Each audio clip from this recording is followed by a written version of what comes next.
Last June, when I was still absorbing the news that my work had been chosen for the Kyoto Prize, I received an email from the Japanese translators of my 2023 book, In a Human Voice. It was my use of the English word audacity that prompted them to write.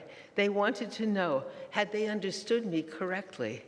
Previously, audacity had been translated as the Japanese words for boldness and daring, but I had written about the audacity of love and of caring, and it was, as they said, quote, a kind of boldness that may appear arrogant to social norms because it challenges patriarchy, hierarchy, and injustices that are otherwise ignored or overlooked, and, quote, a sort of daring that risks norms and the current state of relationships for the sake of renewed norms and transformed relationships.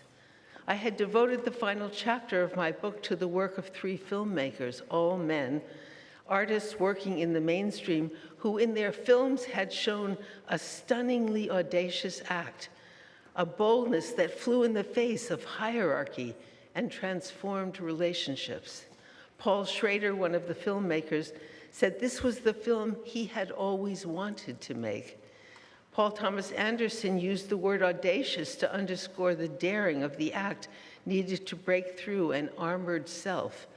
And in effect, Spike Lee echoed his sentiment. I saw this as Act 2 of the drama that had been set in motion by In a Different Voice. The different voice I had identified as an ethic of care, although initially heard as a, quote, feminine voice, had come into the mainstream as an audacious act of love.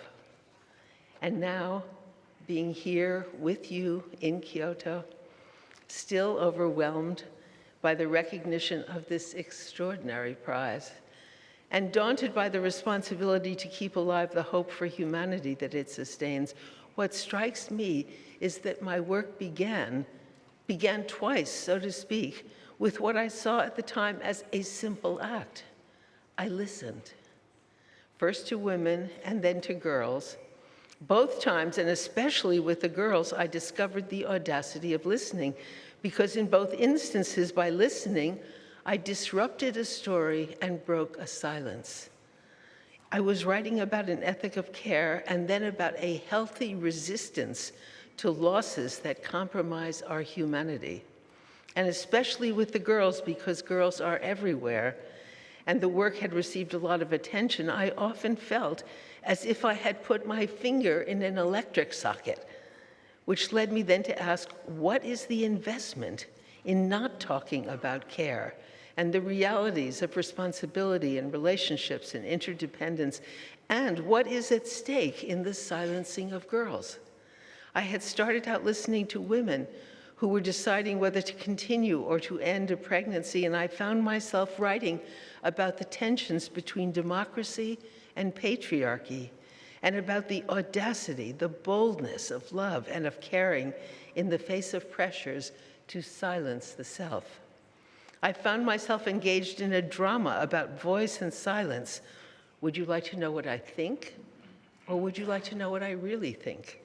A woman had asked me one day early on in my research. I had asked her to respond to a moral dilemma, one of the problems psychologists use to assess a person's stage of moral development. And what she was telling me was that she had learned to think about morality in a way that differed from how she really thought. I learned to listen not only for what was said, but for a voice that had gone undercover. I was astonished to discover that people will often signal the shift from saying what they think to saying what they really think, or how they actually feel, or what they would say if they were to be quite honest. I learned to listen for the words really and actually, and for the phrase to be honest, and I found myself asking, does a human voice go undercover? The voice that says what I really think and feel, what I know firsthand on the basis of my experience, the voice that says what I would say if I were to be honest. I learned that if I wanted to hear what had become an under voice, I had to recognize and then question the cover voice. Is that true? Do you really believe that? Do you really feel that way? I found myself asking early on in the studies with girls, and then I would hear the word actually. This is how I actually feel. This is what I really think. This is what I know. Which brings me back to the audacity of listening. Listening not only to what is said, but also to what is not said, the conversation under the conversation. Listening in a way that holds the potential for transformation. I love the line in Spike Lee's film where the main character, a black man, the Black Klansman, says to the white Jewish cop who becomes his cover, "What makes you think you don't have skin in the game, brother?" Which is to say, we are all in this together. I will tell you something about myself. I will tell you some of what I've come to know about listening and how to listen if you want to hear a voice that has receded into silence. And having just won this prize in arts and philosophy, I feel compelled to make a confession. Although my degree is in psychology and my research has been in psychology, I do in fact have one foot in the arts and one in philosophy. I've just completed a novel called Solstice that will be published next summer. The story, which is about a marriage and family, spans 3 generations and takes place on 3 continents. Eve is a dancer and a choreographer. Gabe, her husband, was a child on the Kindertransport, the trains that took children to safety on the eve of World War II.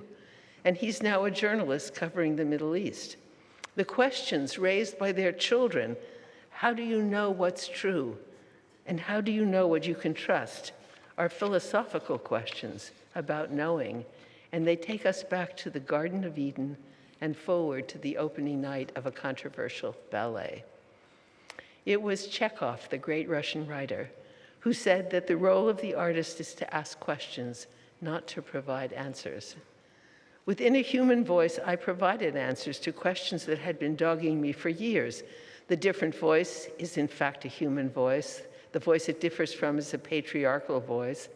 Listen for the telltale gender binaries and hierarchies. Because in contrast to democracy, patriarchy is an order of living based on gender.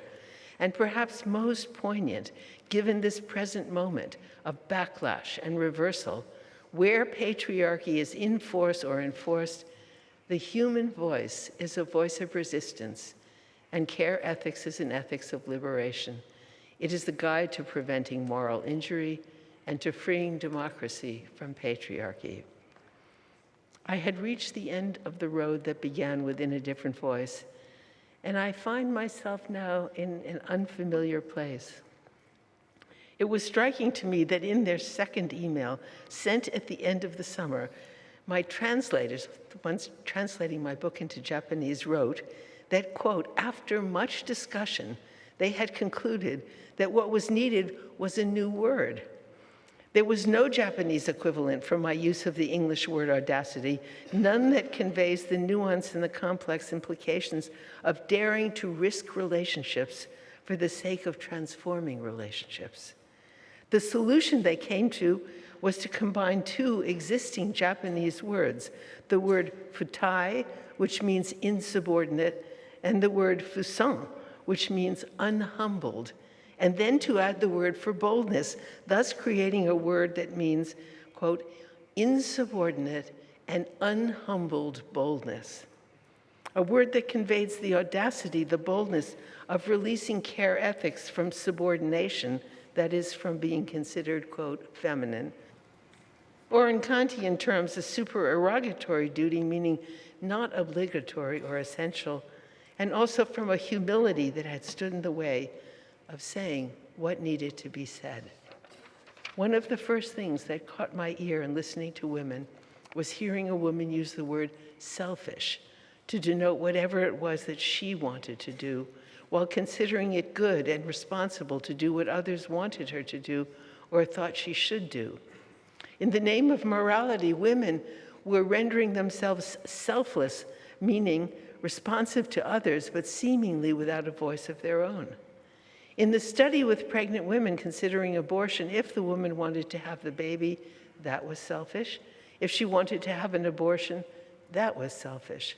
But at that time, in that historical moment, I also heard women question the morality of selflessness, seeing it as morally problematic, as an abdication of voice, acting as if one had no voice, and an evasion of responsibility and relationship. To care, to be responsible, it's necessary to be present in relationship with oneself and with others, to pay attention, and as one woman said, to be as awake as you can and to know as much as you can about where you are walking, to step in rather than step away. The research with girls exposed a paradoxical choice, a choice between having a voice and having relationships. Paradoxical because without a voice, you're not in relationship. Paradoxical because for the sake of having, quote, relationships, you're giving up on relationship. I heard girls articulate this predicament with surprising clarity. If they said what they were feeling and thinking, no one would want to be with them. As one girl said, quote, my voice would be too loud. But if they didn't say what they were feeling and thinking, no one would be with them. Either way, they would be all alone. Giving up relationship for the sake of having, quote, relationships. It was a sacrifice that marked the initiation of girls into an order of living that depends for its continuation on the silence of women or on the willingness of women to just go along with the way things are. Just last year, I was interviewing a high school junior, part of a study called Breaking the Bargain, meaning the bargain of silence that patriarchy makes with women. She was a student at a top school for girls. And when she said, I hold myself back for the sake of deeper connections, and I said, can I ask you the obvious question? She told me that she was, quote, okay for the moment with letting it fall by the wayside. It was, she explained, quote, a battle not worth fighting. But the battle for relationship is a battle worth fighting. It's essential for love and also for democracy. And here is where audacity comes in, and more specifically, the need for an insubordinate and unhumbled boldness. The translators put it this way, quote, we found it powerful to recognize that audacious love and care are essential to overcoming the relational and social challenges we face. My work has led me to an edge, and what I have now are questions. In the spirit of Chekhov, perhaps we can only discover the most profound human truths through the arts, because to get out of the binds we are in, to break through dissociation or not knowing, we need to work in an associative mode. Otherwise, and all too easily, we become trapped in outmoded ways of thinking and speaking. What is needed now is a different voice, a new word, an unfamiliar way of speaking. I began with what turned out to be the audacity of listening, and I have come to a place where I think I understand the strength of the investment in women's silence. I said I would tell you something about myself. I was born and raised in New York City, the much wanted and much loved only child of Jewish parents whose parents had immigrated to the United States from Europe at the end of the 19th century, thus escaping the fate that was to befall the Jews of Europe in the 20th century. To my parents, America was a land of opportunity, and they lived the American dream. My father was born in the back room of a dairy store, and he went to college on scholarship and became a lawyer. My mother, who was an artist by nature, worked for a literary journal and as an interior decorator before going back to college and becoming a nursery school teacher. I grew up with my mother singing to me in French and German as well as in English. In school, I learned French and Hebrew and then Latin. I played the piano and learned to track the lines of a fugue and to follow the voices in a counterpoint. In high school, I sang in choruses and madrigal groups. In college, I studied literature, and it was the time of new criticism where we learned how to analyze a text in its own right and on its own terms to ask how a narrative was structured, to pay attention to metaphors and symbols, to notice repeated words and also the silences, to ask about point of view or whether or not the narrator was reliable. And I say all this because when I started to do my own research, after I had finished graduate school, after I had my PhD, after I had married and become the mother of 3 children, after I had registered voters in the civil rights movement and marched to protest the war in Vietnam and worked to stop the atmospheric testing of nuclear weapons, when I was teaching very part-time at Harvard, inspired by the work of Erik Erikson and Lawrence Kohlberg, but with no particular aspirations of my own, when my husband had finished medical school and thus was coming into a position where he could support our family, all of which is to say, when I had a certain freedom to do what interested me, and I was curious about how people think about themselves and how morality comes into play at times in life where you come to a place where the roads diverge and you have to choose, which way will I go? Questions I was struggling with in my own life. I began interviewing people who were in this situation, who had come to a crossroads in their life. And as you know, as it happened, I was interviewing women. And I did what I knew how to do. I listened for different voices, and I listened to people in their own right and on their own terms, rather than fitting them into this or that psychological theory. If you ask me who I am, I would say I'm a woman who listens. To this day, given the choice, I would rather listen than speak. Listening is how I get my bearings. It's how I find out where I am and what's going on.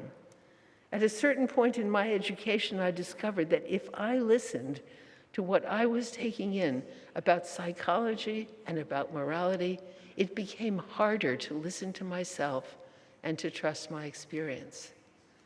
If you ask me who I am, I could say that I'm a novelist who wandered into the field of psychology and listened, and then at a certain point wrote about what I heard. I love the empirical foundation of my research, its grounding in experience. You can hear what I heard, for example, by listening to girls. And as I tell my students, the psychological world is open all day, every day. And although you cannot see the psyche, you can hear it. It's a matter of learning how to listen when you have a psychological question, how to listen for the associative logic of the psyche, for a both-and logic that resists either-or categories, and how to listen for the polyphony of voices that speak within and around us and track their interplay or counterpoint. And if discovery is your object, then how to pay attention not to what you already know, but to what you don't know, to what surprises you. Everyone here is really nice, Ella says. She's 14, a 9th grader at her new school. She has moved with her family across the country, and starting a new school, she needs to make new friends. She's taking part in our current study with girls, part of the Radical Listening Project. And when she says, speaking of her new school and the challenge of making new friends, everyone here is really nice, what would you say? The interviewer, a woman, says, everyone? How do you hear this? What would you have said? In response, Ella says, well, actually, that's a lie. I don't know why I said that. Meaning why she said that everyone here is really nice. She knew it wasn't true. What would you say now? The interviewer is curious. Why do you think she said that, she asks. Ella says, some people feel more judgmental. In fact, Ella knows why she said what she knew to be a lie. It was because of judgments. She knows that girls are judged on the basis of whether or not they are nice. If the interviewer hadn't said anything, she wouldn't know what Ella knows. I teach a class on listening. I would love to continue, but I want to read you a scene from my novel. It's where the Garden of Eden story comes in, with a character named Eve, because in my experience, characters tend to arrive with their names.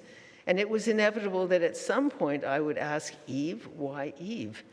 And at least in the Western tradition, eating the fruit of the tree of knowledge is the original act of insubordinate and unhumbled boldness.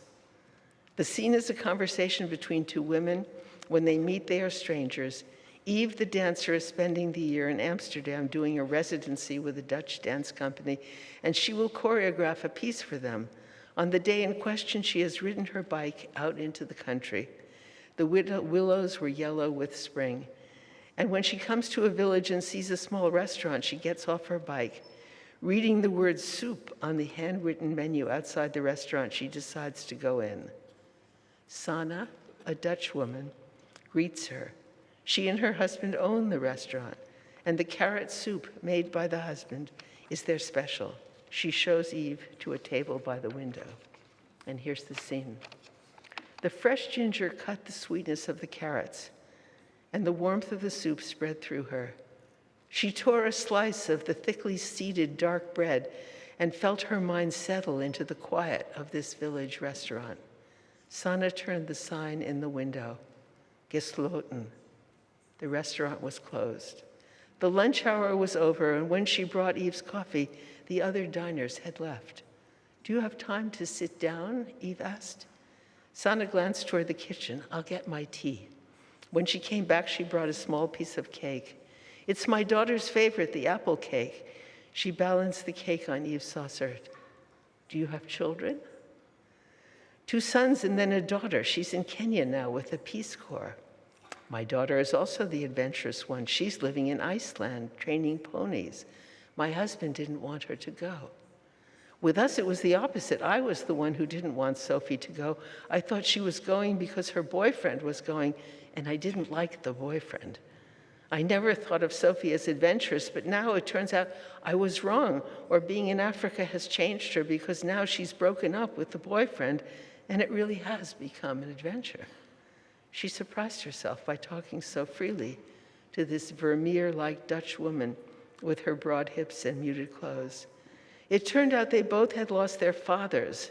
Sana said that her father had died early that year, early in the winter. Eve said her father had died last spring. It was a difficult time. Sana looked down, her eyes overcast with what Eve took to be a tacit acknowledgement of her loss. Eve straightened her back and leaned forward. "I mean," she said, "it was a difficult time for me to lose my father. He wanted to die, and I felt selfish for wanting him to live, but it was a difficult time in my marriage." Sana gave her that sighing look married women give when the subject of difficulty in marriage comes up. She glanced at Eve's bare hand. "I didn't think you were married." "I'm not," she said. "I mean, actually, I am." But she wasn't sure how to finish the sentence. "I'm here on my own." The afternoon sun angled through the window with its insistent February light. The room felt hot. A faint smell of ginger hung in the air.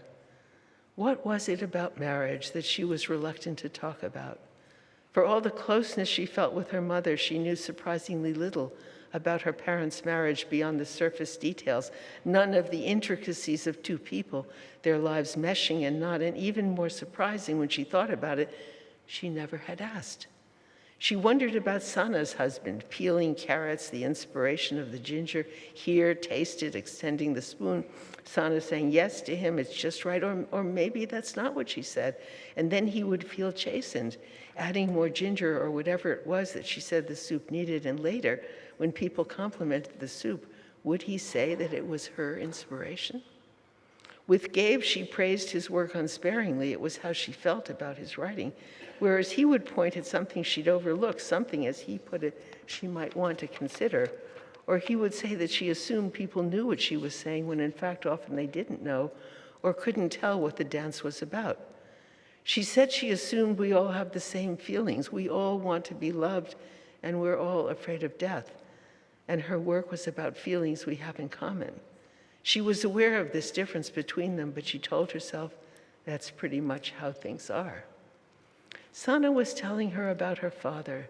He was a pastor, and during the war, he had been active in the resistance. It was extremely dangerous then for anyone to speak openly, and especially for him. So he spoke to his congregation through his sermons, choosing passages from the Bible so no one could object. Sana was a teenager then. She remembered one Sunday, late in the war. The resistance was active around our town. An RAF, Royal Air Force, British pilot had been shot down, and members of the resistance had gotten to him before the Germans did. They brought him to our house to stay while they prepared false papers for him, and my mother was very tense. She told my father he mustn't do anything that could draw attention to himself. The reading at church that Sunday was from Genesis, the story of Adam and Eve and the Garden of Eden. Sana's English was close to fluent, but since she pronounced Adam Adam with the accent on the second syllable and called the woman Eva as though the E's were A's, at first Eve wasn't sure what she was talking about. But then she spoke about the tree of knowledge, good and evil, she said. That was the subject of his sermon. Sana picked up her cup as if to take a sip, but then she put the cup down and lowered her voice. I remember the day so clearly. My father began by asking the congregation, why is that tree in the garden? The tree is in the garden in nature, he said, because it is in our nature to know good and evil. He was telling the good Dutch people that the knowledge they needed was within their grasp. They didn't need someone on high to tell them what they should do. By then, the situation here in the Netherlands was desperate, and people felt that God had abandoned them. Eve was astonished. She hadn't thought to ask the question. In one sense, it was obvious, yet it came as a shock. Why was that tree in the garden? Because if the knowledge of good and evil is in nature, then we have no need for a God on high to tell us what to do. No God on high, no king of the universe, no Lord of hosts. She envisioned a tower crumbling, a fortress collapsing, and in that moment, she glimpsed the form of her peace. The words tumbled out of her mouth. I want to leave my husband. She was stunned that she'd said it to this stranger. When she opened her mouth, she hadn't known what would come out. She could as easily have said that her husband had left her, which literally was true. But listening to Sana, she had felt a rush of inspiration, impelling her forward, and suddenly she saw where her work could go. Yet to go there, she would need to trust her perceptions and not be distracted by Gabe and his questions. Sana blinked, then drew in her breath. The blue of her eyes seemed to have grown more intense. She covered her mouth with her fingers as though to conceal what Eve glimpsed as the start of a smile. Perhaps the impulse to leave her husband was one that she shared, though Eve would not know this because just then a man's voice called Sana, and Sana got up from her chair. From the kitchen, the sweet, acrid smell of onions sautéing. I'm sorry, she said. I must help with the dinner. She squeezed Eve's shoulder. I wish we could talk more. One question, Eve asked. What happened to the airmen? Ah, Sana said, and a wistfulness came into her eyes. Light skimmed the surface of the canals. The sun had crossed the equator. Days now stretching, extending, reaching. Her mind scrolled back to the sermon, the pastor's story about the tree. She raised herself on her bike, her full weight on the pedals, the sun reddening on the horizon. Behind half-shut lids against the red of the sunset, she saw her dancers shaping the sequence, the part about the tree, and then just after, Eve in the story reaching for the fruit. Suddenly, she stopped pedaling. The bike faltered. She had to read that Bible story again. There was a King James Bible on the shelf in the flat. She righted the bike and pedaled fast. Back in her room, she found the page. Her eyes raged over the words. Then she went back and read them slowly. And when the woman saw that the tree was good for food, and that it was pleasant to the eye, and a tree to be desired to make one wise, she took the fruit thereof and did eat, and gave also unto her husband with her, and he did eat. The woman had not been duped by the serpent. Despite all that was said, the story was clear. The woman had looked at the tree, and she had acted on what she saw. What's more, and this she found incredible, when the woman ate the fruit of the tree of knowledge, nothing happened.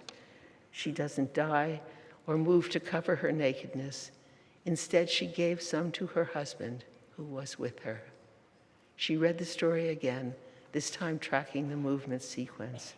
The woman saw, she took, she did eat, she gave, It's only after Adam has eaten that the shaming and the blaming begin.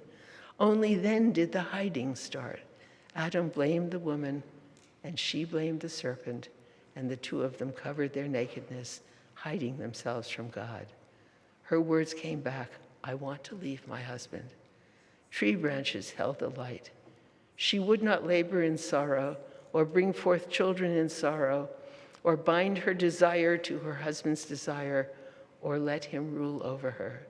She would not stay with someone who abandons her, her feet moving as she began to discover how it might go, the steps unfolding in response to what she had now come to see.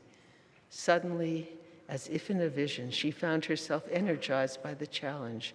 She would take it on with the dancers, exploring this perception, her realization of the truth of when the hiding began. I've called the novel Solstice. The story starts in 1969 at the height of the anti-war movement, and it follows the changing of the light, moving from the winter solstice, the longest night of the year, to the summer solstice, the day with the longest light. In fact, Eve does not leave her husband, but the marriage is transformed. A question, what is the alternative to blame and regret, is raised in the context of the marriage, but also by the Garden of Eden story and the conflict in the Middle East. It is perhaps the question of the hour, at least for those of us in the United States. And it is in this changing light and the unexpected disappointments of this time that the choice of the Inamori Foundation to award the Kyoto Prize in Arts and Philosophy to the ethic of care illuminates a contribution made possible by listening to what had not been listened to, at least in this context, or taken seriously, the voices of women and of girls. I am deeply moved by this recognition, by this honor, by this most generous gift. In spirit, I share it with every woman and girl. I still recall the midwinter afternoon. The year was 1975. My 3 children were at school. My husband was at work. The dog, no doubt, was asleep at my feet. And I put a yellow sheet of paper into my typewriter, and I typed the words in a different voice. It was the first thing I wrote that wasn't for school, the first thing I wrote just for myself.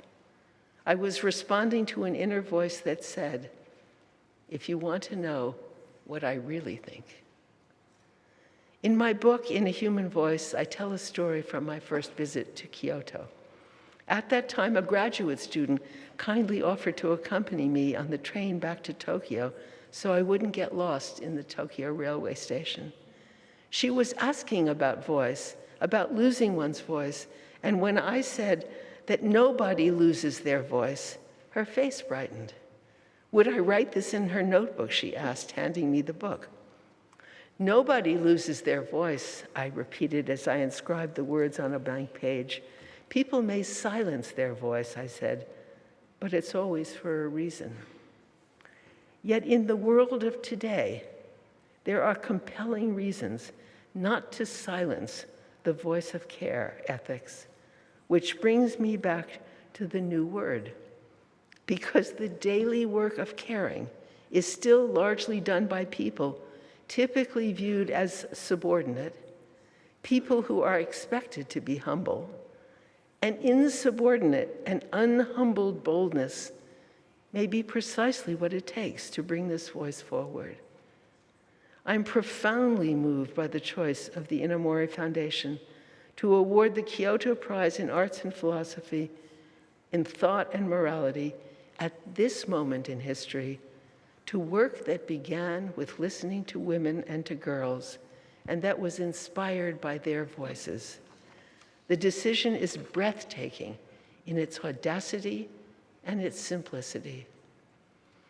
In retrospect, I recognize that the audacity of my listening, as the Japanese translators saw, lay in the challenge it posed to establish ways of speaking, and perhaps even more, in my daring to risk the existing state of relationships for the sake of transforming how human beings live with one another. For this recognition, I thank you with all my heart.